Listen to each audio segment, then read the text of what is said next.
बीता हफ्ता सोने के बाजार के लिए काफी अहम रहा। जहां शेयर बाजार में उतार चढ़ाव और अनसर्टेनिटी बनी रही, वहीं सोने ने एक बार फिर अपनी सेफ हेवन वाली भूमिका निभाई।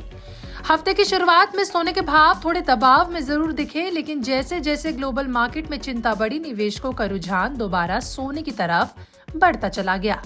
इसका नतीजा ये रहा कि गोल्ड ने न सिर्फ अपने अहम सपोर्ट लेवल को बचाया, बल्कि ऊपरी स्तरों की ओर भी मजबूती दिखाई।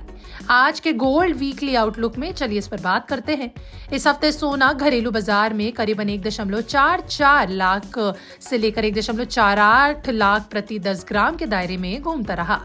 हफ्ते के दौरान गोल्ड ने ऊपरी स्तरों को छूने की कोशिश की, हालांकि वहां मुनाफा वसूली भी देखने को मिली। बावजूद इसके ये साफ हो गया कि नीचे की तरफ सोने में मजबूत खरीदारी मौजूद है। चांदी की बात करें तो उसने भी गोल्ड को फॉलो किया और हल्की तेजी के साथ ट्रेंड करती दिखी, हालांकि उसमें उतार चढ़ाव ज्यादा रहा। सोने में इस मजबूती के पीछे कई बड़े कारण बताए जा रहे हैं जो इस हफ्ते देखे गए। पहला सबसे बड़ा कारण ग्लोबल अनसर्टेनिटी। अमेरिका और यूरोप से आने वाले आर्थिक संकेत, ट्रेंड से जुड़ी चिंताएं और जियोपॉलिटिकल टेंशन ने निवेशकों को सतर्क बनाए रखा।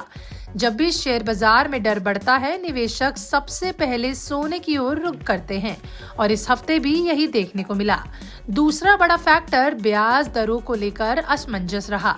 अमेरिका समेत कई बड़ी अर्थव्यवस्थाओं में ये साफ नहीं है कि ब्याज दरों में कटौती कब होगी। जब तक ये तस्वीर साफ नहीं होती, तब तक सोने को सपोर्ट मिलता रहता है। ऊंची ब्याज दरें भले ही सोने के लिए नेगेटिव मानी जाती हों, लेकिन जब भविष्य को लेकर अनसर्टेनिटी हो तो निवेशक गोल्ड को प्राथमिकता देते हैं।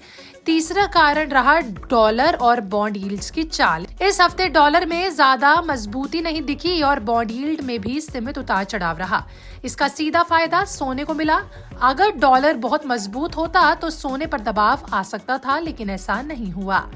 अब बात करते हैं आने वाले हफ्ते की कि आने वाला अगला हफ्ता सोने के लिए कैसा रहने वाला है। तो देखिए, अगला हफ्ता सोने के लिए बेहद अहम रहने वाला है, क्योंकि कई बड़े ग्लोबल इवेंट्स और डेटा आने वाले हैं।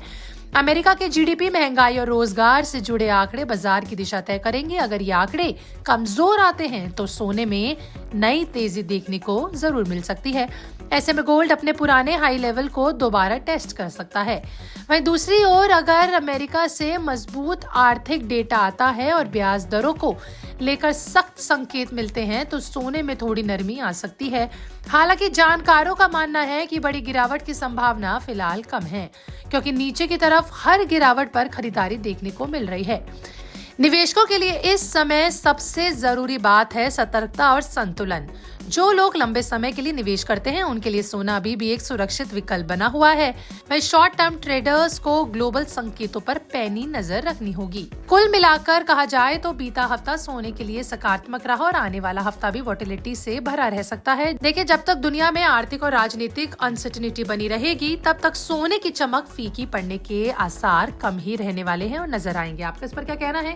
कमेंट लिख के जरूर बताएं।